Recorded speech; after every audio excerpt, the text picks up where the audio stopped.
ಮಸಾಲ ಮಜ್ಜಿಗೆಗೆ ಬೇಕಾಗಿರುವ ಪದಾರ್ಥಗಳು. ನಾನು 1/4 ಲೀಟ್ರಷ್ಟು ಮೊಸರು ತಗೊಂಡಿದ್ದೀನಿ, ಒಂದು ಹಸಿಮೆಣಸಿನಕಾಯಿ, ಒಂದು ಸ್ವಲ್ಪ ಅಲ್ಲಕ್ಕೆ ಮೇಲೆ ಸಿಪ್ಪೆ ತೆಗೆದು ಇಟ್ಕೊಂಡಿದ್ದೀನಿ, ಒಂದು ಸ್ವಲ್ಪ ಪುದೀನ, ಒಂದು ಸಣ್ಣ ನಿಂಬೆಹಣ್ಣು, ಇದರಲ್ಲಿ ಅರ್ಧ ನಿಂಬೆಹಣ್ಣು ಅಷ್ಟೇ ಮಜ್ಜಿಗೆಗೆ ಹಾಕಬೇಕು, ಒಂದು ಸ್ವಲ್ಪ ಕೊತ್ತಂಬರಿ, ಉಪ್ಪು, ಜೀರಿಗೆ ಪೌಡ್ರು. ಜೀರಿಗೆಯನ್ನ ಹುರಿದು ಮಿಕ್ಸಿ ಮಾಡಿ ಇಟ್ಕೊಂಡಿದ್ದೀನಿ. ಈಗ ಇವನ್ನೆಲ್ಲ ಮಿಕ್ಸಿ ಮಾಡ್ಕೊಂಡ್ಬಿಡೋಣ. ನಾನು ಒಂದು ಮಿಕ್ಸಿ ಜಾರ್ ತೊಗೊಂಡಿದ್ದೀನಿ. ಮಿಕ್ಸಿ ಜಾರಿಗೆ ನಾನು ಅಲ್ಲನ್ನ ಈ ಥರ ಕಟ್ ಮಾಡಿ ಇಟ್ಕೊಂಡಿದ್ದೀನಿ.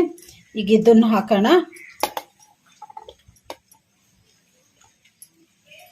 ಈಗ ಹಸಿಮೆಣಸಿನಕಾಯಿ ಥರ ಮುರಿದು ಹಾಕೋಣ. ಪುದೀನ, ಕೊತ್ತಂಬರಿ ಈ ಥರ ಕಟ್ ಮಾಡಿ ಇಟ್ಕೊಂಡಿದ್ದೀನಿ. ಕೊತ್ತಂಬರಿ ಹಾಕೋಣ. ಒಂದು 1/4 ಸ್ಪೂನ್ ಅಷ್ಟು ಜೀರಿಗೆ ಪೌಡ್ರ್ ಹಾಕೋಣ. 1 ಟೇಬಲ್ ಸ್ಪೂನ್ ಅಷ್ಟು ಉಪ್ಪು ಹಾಕೋಣ. ಈಗ ಅರ್ಧ ಹೋಳು ನಿಂಬೆಹಣ್ಣು ಹಿಂಡಿ ಬಿಡೋಣ.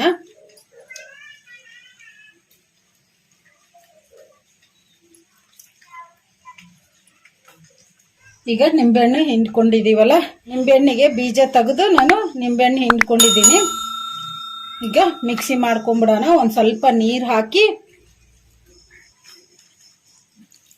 ಮೆತ್ತಗೆ ಪೇಸ್ಟ್ ಥರ ಮಿಕ್ಸಿ ಮಾಡ್ಕೊಂಡ್ಬಿಡೋಣ.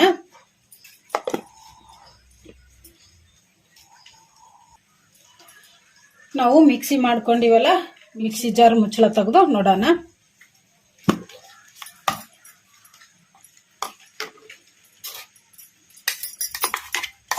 ಈ ಥರ ಮೆತ್ತಗೆ ಪೇಸ್ಟ್ ಥರ ಮಾಡ್ಕೋಬೇಕು. ಈಗ ಈ ಮಿಕ್ಸಿ ಜಾರಿಗೆ ಇನ್ನು ಸ್ವಲ್ಪ ನೀರು ಹಾಕಿ ಸೋಸ್ಕೊಂಡ್ಬಿಡೋಣ.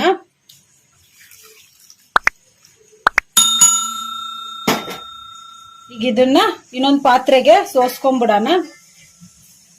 ನಾನು ಇನ್ನೊಂದು ಪಾತ್ರೆ ಇಟ್ಕೊಂಡಿದ್ದೀನಿ. ಈ ಪಾತ್ರೆಗೆ ನಾವು ಮಿಕ್ಸಿ ಮಾಡಿ ಇಟ್ಕೊಂಡಿದ್ವಲ್ಲ ಹಸಿಮೆಣಸಿನಕಾಯಿ, ಕೊತ್ತಂಬರಿ ಪೇಸ್ಟ್, ಈಗ ಇದನ್ನ ಈ ತರ ಸೋಸ್ಕೊಂಡ್ಬಿಡೋಣ.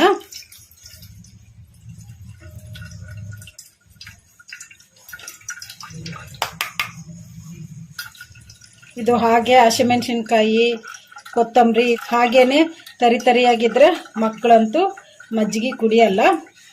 ಅದಕ್ಕೆ ನಾವು ಈ ತರ ಸೋಸ್ಕೊಂತಿದೀವಿ. ಈಗ ಈ ಮಸಾಲಾಗೆ ನಾವು 1/4 ಲೀಟರ್ ಮೊಸರು ತಗೊಂಡಿದ್ವಲ್ಲ, ಈಗ ಇದನ್ನ ಮಜ್ಜಿಗೆ ಮಾಡಿಕೊಂಡು ಈ ಮಸಾಲಾಗೆ ಕಲಿಸ್ಕೊಂಡ್ಬಿಡೋಣ. ಈಗ ಈ ಮೊಸರನ್ನ ಮಜ್ಜಿಗೆ ಮಾಡ್ಕೊಂಡ್ಬಿಡೋಣ. ನಾನು ಈ ತರ ಒಂದು ವಿಸ್ಕರ್ ತಗೊಂಡಿದ್ದೀನಿ. ಈಗ ಇದರಿಂದ ಈ ತರ ಮಾಡ್ಕೊಂಡು ಮಜ್ಜಿಗೆ ಮಾಡ್ಕೊಂಡ್ಬಿಡೋಣ. ಚೆನ್ನಾಗಿ ಮಿಕ್ಸ್ ಮಾಡ್ಕೋಬೇಕು.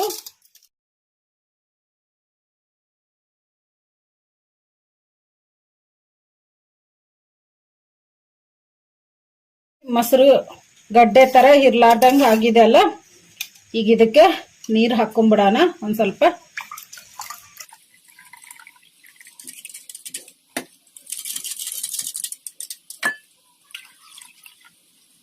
ಈಗ ಮೊಸರನ್ನ ಮಜ್ಜಿಗೆ ಮಾಡ್ಕೊಂಡಿವಲ್ಲ, ಈಗ ಇದನ್ನ ನಾವು ರೆಡಿ ಮಾಡಿ ಇಟ್ಕೊಂಡಿರೋ ಮಸಾಲಾಗೆ ಹಾಕೊಂಡ್ಬಿಡೋಣ.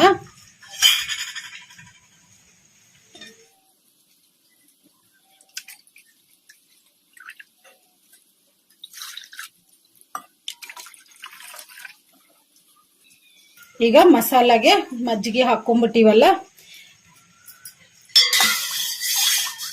ಈಗ ಇನ್ನ ಸ್ವಲ್ಪ ನೀರು ಹಾಕೋಣ. ಈಗ ಇನ್ನ ಸ್ವಲ್ಪ ಉಪ್ಪು ಹಾಕೋಣ. ನಾವು ಮಿಕ್ಸಿ ಮಾಡ್ಕೋಬೇಕಾದ್ರೆ 1 ಟೇಬಲ್ ಸ್ಪೂನ್ ಉಪ್ಪು ಹಾಕಿದ್ವಲ್ಲ, ಈಗ ರುಚಿಗೆ ಎಷ್ಟು ಬೇಕಷ್ಟು ಉಪ್ಪು ಹಾಕೊಂಡ್ಬಿಡೋಣ. ಕಲಿಸ್ಕೊಂಬಿಡೋಣ. ಚೆನ್ನಾಗಿ ಉಪ್ಪು ಕರಗೋ ಥರ ಕಲಿಸ್ಕೋಬೇಕು. ನಾವು 1/4 ಲೀಟ್ರ್ ಮೊಸರಿಗೆ 3/4 ಲೀಟ್ರ್ ನೀರು ಹಾಕಬೇಕು. ಆವಾಗ 1 ಲೀಟ್ರ್ ಮಜ್ಜಿಗೆ ಆಗುತ್ತೆ.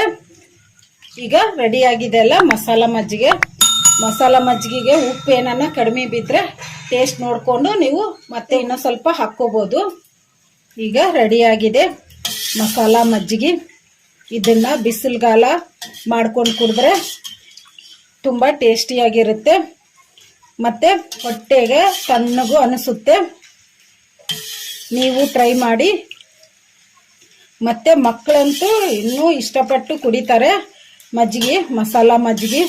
ಮಕ್ಕಳು ಅಂಗಡಿಗೆ ಹೋಗಿ ಮಸಾಲ ಮಜ್ಜಿಗೆ ಪಾಕೆಟ್ಗಳೆಲ್ಲ ತಂದ್ಕೊಂಡು ಕುಡಿತಿರ್ತಾರಲ್ಲ, ಅಂಗಡಿಯಿಂದ ತರೋ ಮಜ್ಜಿಗೆಗಿಂತ ನಾವು ಫ್ರೆಶ್ ಆಗಿ ಮನೆಯಲ್ಲಿ ಮಕ್ಕಳಿಗೆ ಈ ಥರ ಮಾಡಿಕೊಟ್ರೆ ಮಕ್ಕಳಂತೂ ತುಂಬ ಇಷ್ಟಪಟ್ಟು ಕುಡಿತಾರೆ.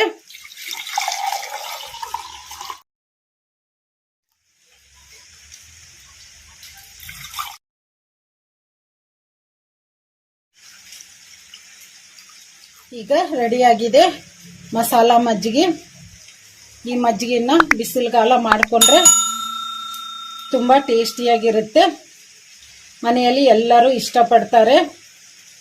ಮಕ್ಕಳಂತೂ ಇನ್ನೂ ಇಷ್ಟಪಟ್ಟು ಕುಡಿತಾರೆ. ಈ ವಿಡಿಯೋ ನಿಮಗೆ ಇಷ್ಟ ಆದರೆ ನನ್ನ ಚಾನಲನ್ನು ಸಬ್ಸ್ಕ್ರೈಬ್ ಮಾಡಿ, ಲೈಕ್ ಮಾಡಿ, ಶೇರ್ ಮಾಡಿ, ಕಮೆಂಟ್ ಮಾಡಿ. ಸಬ್ಸ್ಕ್ರೈಬ್ ಬಟನ್ ಪಕ್ಕ ಬೆಲ್ ಬಟನ್ ಇರುತ್ತೆ, ಅದನ್ನು ಪ್ರೆಸ್ ಮಾಡಿ. ನಾನು ಯಾವುದೇ ಒಂದು ಹೊಸ ವಿಡಿಯೋ ಮಾಡಿದರೂ ನಿಮಗೆ